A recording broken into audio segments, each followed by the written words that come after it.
Hello students, I am Divya Parande, Computer Science Department, guest faculty.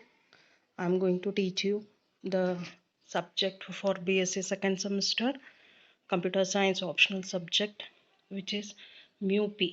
Okay, so welcome students. Actually, BSc second semester for your computer optional discipline specific course under your CBSE syllabus, you are having a subject with the title Digital Logic and Computer Design. So this subject will be going to deal with some digital logics and the design and architecture of computer. So what all things are included in this, how it is going to process, we'll just see in our upcoming slides over here. So your digital logic and computer design, the subject will be having 4 hours a week theory classes. So that is, in 1 week you are going to have 4 hours of theory class, which will contain, or on which, on the theory you'll be having 80 marks question paper, 80 marks paper to be solved in the end of the semester, with 20 marks internal will be allotted for this. Totally overall 100 mark paper will be there, out of which 80 will be your what you say 80 marks for your semester exams, theory exams, and 20 will be internal. So internal marks will be allotted on your two test and the assignments that you give, and your regular performance. And then you'll be having a practicals of 4 hours per week. That is one practical every week, which will be of 4 hours. So this will have a 40 mark question paper, similar to the one that you have done in your BSc first semester. I hope you all remember the thing, how you have worked with your programs, and then you are going to give a final practical exam. So this exam will be of 40 marks, and 10 marks internal will be given, in which you will have to solve two programs, or you have to execute two problems from the practicals that you have done. So overall we will be having 15 programs, practical programs, in this syllabus.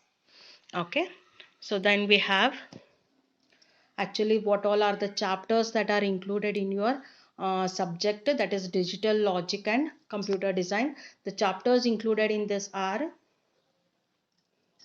the first chapter is number system and codes, which will contain all the details of your number systems. That is, say you are having the binary systems, your octal systems, and some other systems, and some other different type of coding techniques will be included.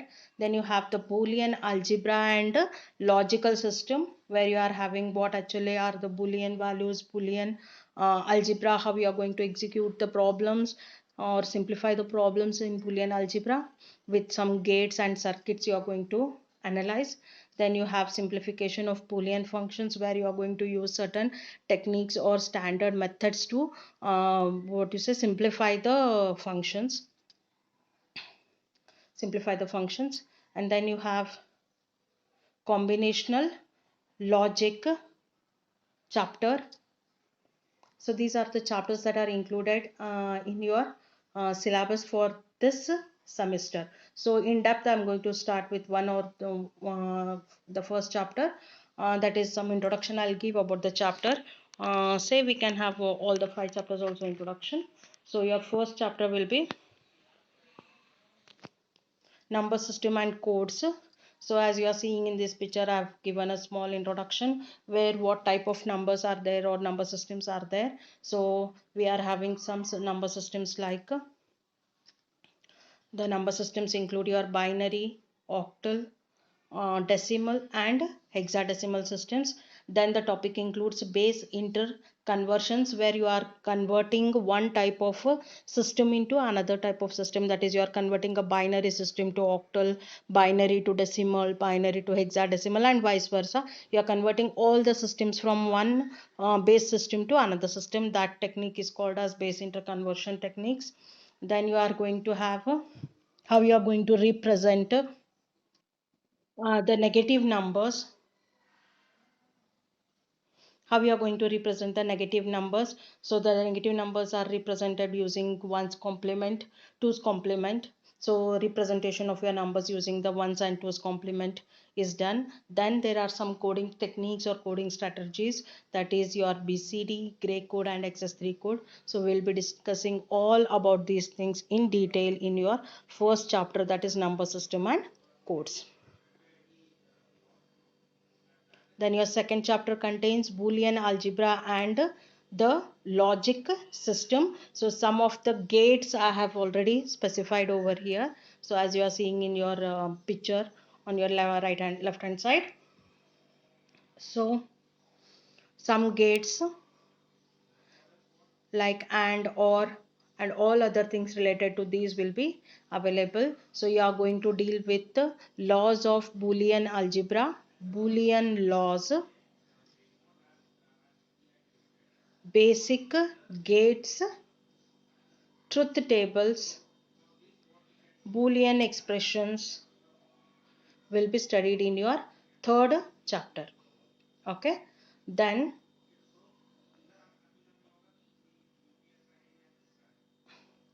your fourth chapter,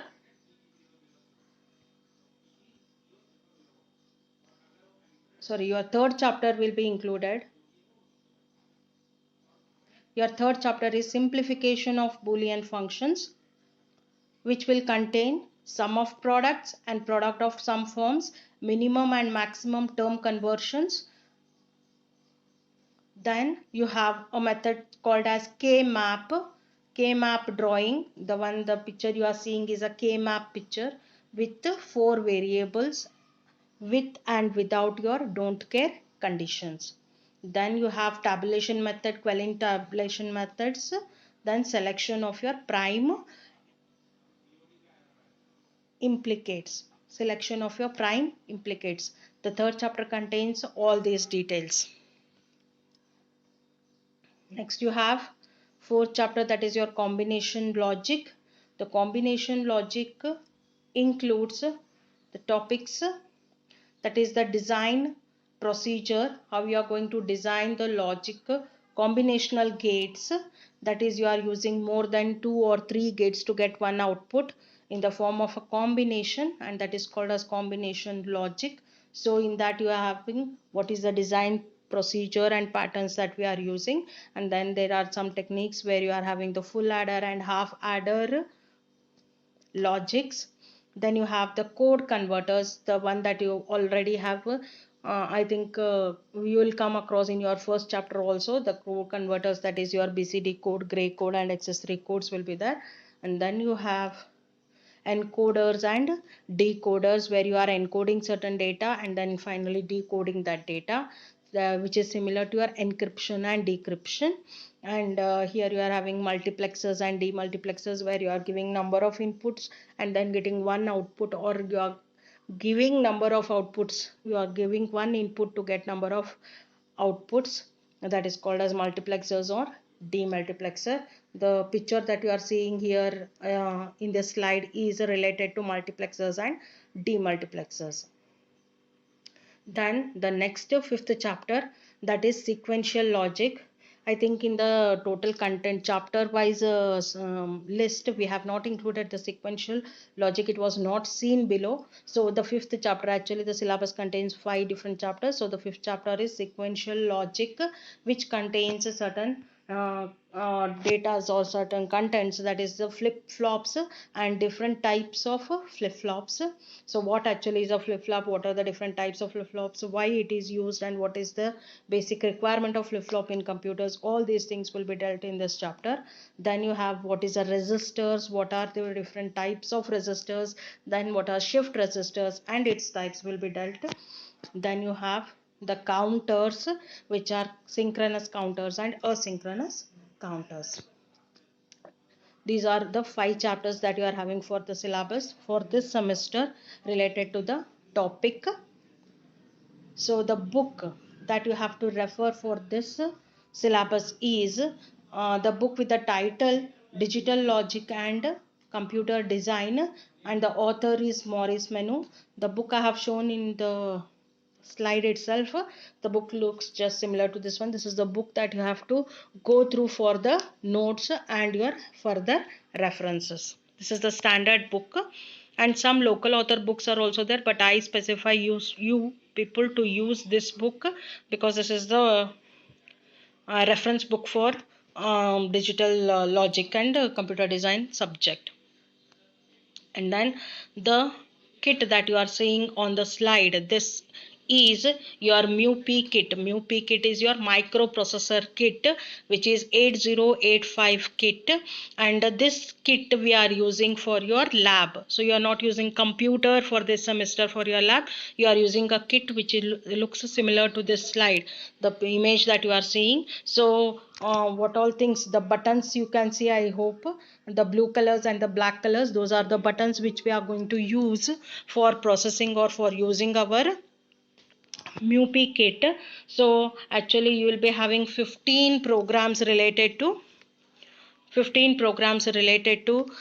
this MUPI processor, and you have to use this kit to execute all those 15 programs. And below I am going to give in this slide a link of the video just to show how you are going to use this kit. A video link is being displayed over here, so you can just click on the link to see how you are going to use this video. Okay, so this is your MUPI kit for your lab that you are going to use, and this will be your link. So when you click on the link, you are going to use, or you are going to be connected to your YouTube video, and you can open it over there and see how actually you are going to process. Okay, so finally this is your first introduction to the syllabus and the subject for this semester. Hope we will continue, and I require your entire cooperation because it should be an interactive class. I alone cannot go through the things. So if you are going to communicate with me in a proper manner, then only we can start the classes regularly and we can go with the syllabus in future. So hoping your support. Finally we'll meet in the next class. Okay, bye.